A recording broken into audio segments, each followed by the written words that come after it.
եւ ինչպես նաեւ զանգվածային լրատվամիջոցները այնտեղ չէին, ոստիկանության աշխատակիցները ձերբակալեցին Սամվել Կարապետյանին, այսինքն քրեական ոստիկանության պետ Վարդան Վարդանյանը եկավ տուն եւ նրա ուղեկցությամբ Սամվել Կարապետյանը ներկայացավ իրավապահներին։ Այդ թվում շատ մեծ վնասներ կրեց Սոտք գյուղը եւ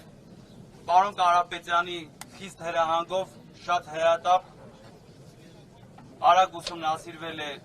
Սոտք գյուղի վնասները եւ ուզում եմ այս պահին ասեմ ձեզ, որ Սոտքում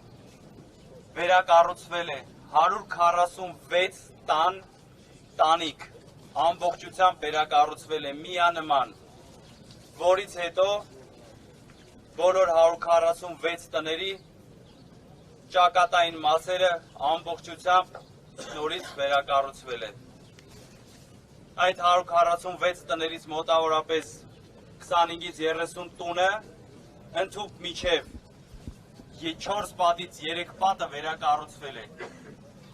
Այս ճակերտավոր բարեգործության մասին է խոսքը, արդյոք։ Ժողովուրդ ջան, նորից ուզում եմ շնորհակալությունս հայտնել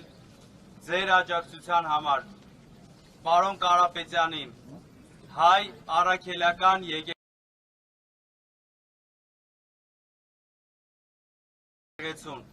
Շնորհակալ եմ ժողովուրդ ջան, լինենք համբերատար,